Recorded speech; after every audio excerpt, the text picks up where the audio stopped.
Operation सिंदूर के बाद मोदी मंत्रिपरिषद की पहली बैठक होनी है। मोदी सरकार 3.0 के लिए जनादेश के 1 साल पूरे होने पर पीएम मोदी की अध्यक्षता में होने जा रही है बैठक। प्रधानमंत्री नरेंद्र मोदी की अगुवाई वाली मंत्रिपरिषद की आज बैठक होनी है। इसी पर चर्चा करने के लिए हमारे संपादक अशोक मिश्रा हमारे साथ जुड़ चुके हैं।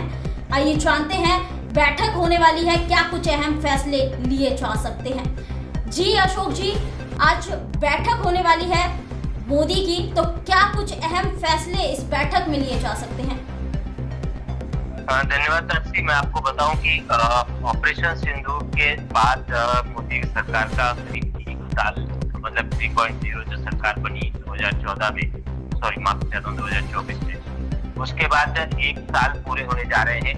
1 साल पूरे होने के बाद सबसे बड़ी बात है कि ऑपरेशन सिंदूर के बाद ये पहली बड़ी बैठक होने जा रही है जो आज शाम को होनी है।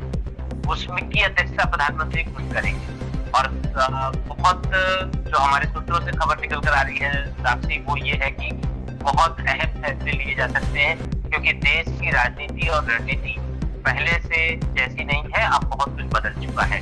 विपक्ष पूरी तरह से हमलावर है सरकार को घेरने में, तो सरकार को अब बहुत मजबूती के साथ तापसी कदम उठाने की जरूरत है। तापसी अशोक मिश्रा जी, ये पूरे देश का सवाल है एक तरीके से कि आखिरकार किन शर्तों पर हमारा ऑपरेशन सिंदूर को सीज फायर किया गया? देखो, किन शर्तों पे किया गया तापसी ऑपरेशन सिंदूर का सीज फायर, वो सार्वजनिक तौर से बात नहीं की जाती। शर्त हमारी जो भी है वो अभी तक पूरी नहीं हुई है। आपने सुना होगा पहले ही कि जब ऑपरेशन सिंदूर पे सीज फायर हुआ तब एक ही बात रखी गई कि हमें जो आतंकवादी चाहिए उन्हें आप सौंप दीजिए, प्लस पीओके हमारा है वो हमें आप दे दीजिए, हम आपकी पानी की जो समस्या है वो हल कर देंगे, हम आपके ऊपर कोई हमला नहीं करेंगे, हम आतंकवादी हमको जो आप सह दे रहे हैं उनको आप अपने यहाँ से हटा दीजिए। यही मुख्य शर्तें थी और वो शर्तें अभी भी कायम है। इसीलिए बार बार कहा जा रहा है कि ऑपरेशन सिंदूर अभी जारी है, यानी कि भारत सरकार किसी भी कीमत पर पीओके से कम पे समझौता करने को तैयार नहीं है। एक छोटा सा उदाहरण बताऊं कि अभी भारत सरकार ने जिस तरीके से पूरे दुनिया में अपने डेलीगेशन भेजे और अलग अलग देशों में जाकर डेलीगेशन ने अपनी बात रखी, उस बातों को देखते हुए पाकिस्तान ने भी अब डेलीगेशन भेजे हैं। कल की घटना बताऊं, बड़ी मजेदार किस्सा है कि जिस वक्त भारतीय डेलीगेशन अमेरिका में था, उसी वक्त पाकिस्तान का भी डेलीगेशन वहां पहुंचा, लेकिन पाकिस्तान का डेलीगेशन सिर्फ एक मजाक बन के रह गया। वो मजाक इसलिए बन के रह गया तापसी क्योंकि वो सिर्फ आरोप लगाने में बिजी है, वो खुद को डिफेंड करने में बिजी नहीं है, वो अपनी बात साबित करने में बिजी नहीं है, वो अपनी बात को दुनिया के सामने रखने में बिजी नहीं है, वो सिर्फ भारत के आरोप लगाने में बिजी है। तो भारत पे आरोप लगाने से तो कुछ होने वाला है नहीं तापसी, क्योंकि भारत अपना पक्ष रख चुका है। भारत ने पहले दिन से, जिस दिन ऑपरेशन सिंदूर शुरू हुआ उसी दिन से अपना पक्ष रखना शुरू कर दिया। हर प्लेटफॉर्म पे भारत ने अपना पक्ष रखा।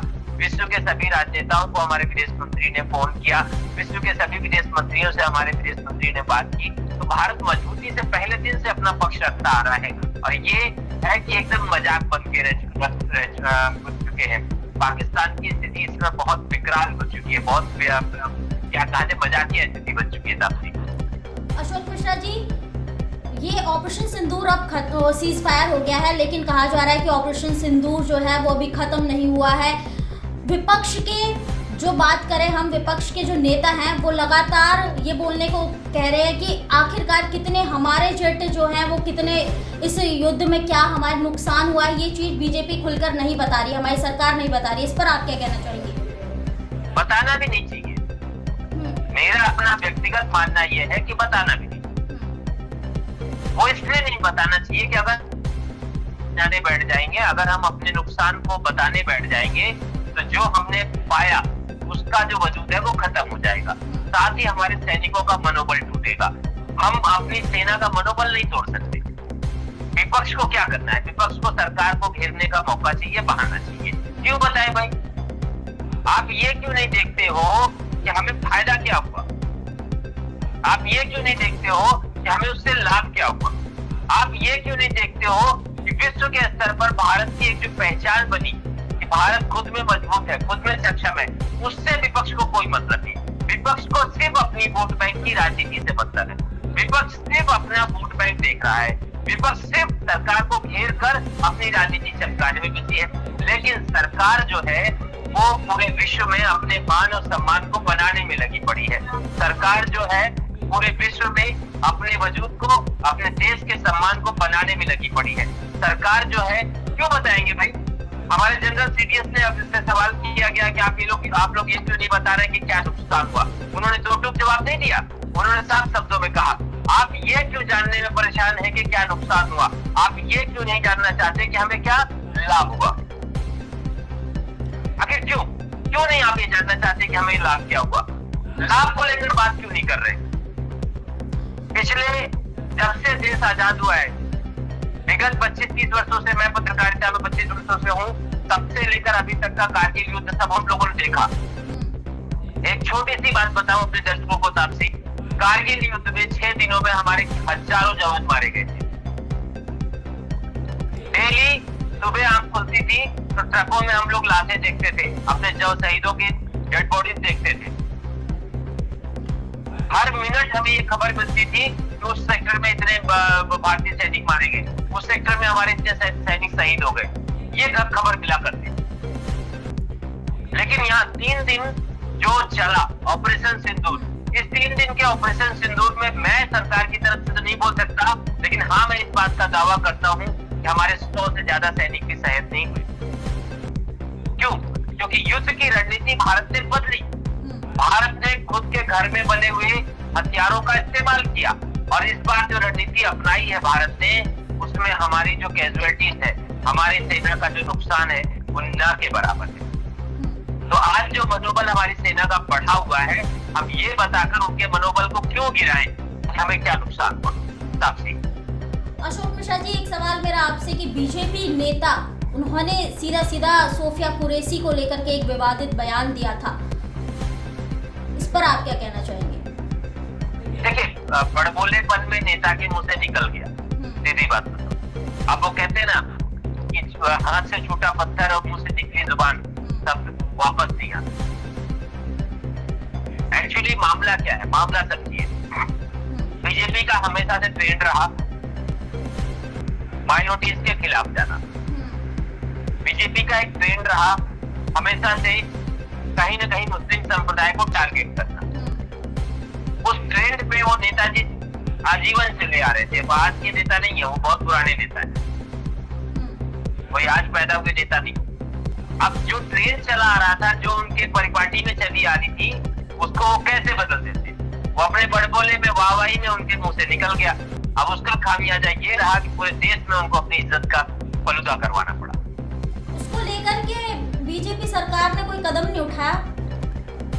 नहीं, बीजेपी सरकार ने कोई कदम नहीं उठाया। विपक्ष उस पर हावी हुआ। उन्होंने उस बात को लेकर केंद्रीय नेतृत्व से माफी भी मांगी, उन्होंने कोर्ट में माफी मांगी, उन्होंने आम जनता से माफी मांगी।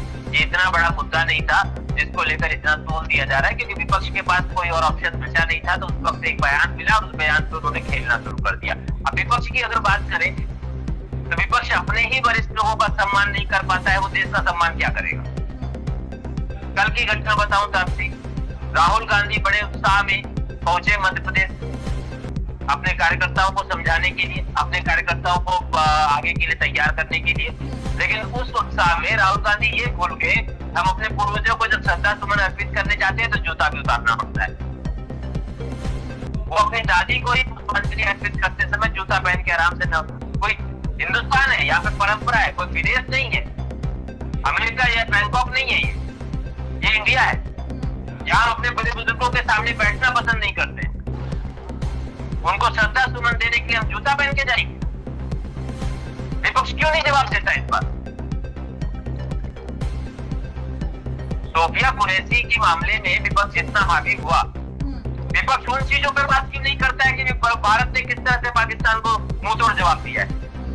विपक्ष उन चीजों पर बात क्यों नहीं करता कि 3 दिन भारत ने खुद को कैसे डिफेंड किया और पाकिस्तान के 11 स्थानों पर बमबारी करके उनके एयरफोर्स बेस तक को उड़ाया?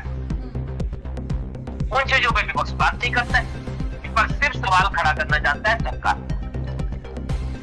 उन्हें सिर्फ मौका चाहिए होता है। मैं फिर लौटता हूं अपने पहले सवाल पे। आज मोदी सरकार के 100 दिन पूरे होने पर एक बहुत बड़ी कैबिनेट होने जा रही है। इस कैबिनेट में हम लोगों को ये उम्मीद है तापसी कुछ बड़ा फैसला देश हित में आज होगा और इसका इंतजार विपक्ष को भी है और हम सब भी। बहुत बहुत धन्यवाद अशोक मिश्रा जी हमारे साथ जुड़ने के लिए। मैं आपसे फिर जुड़ूंगी और भी जानकारी के लिए, तब तक के लिए धन्यवाद। धन्यवाद सर।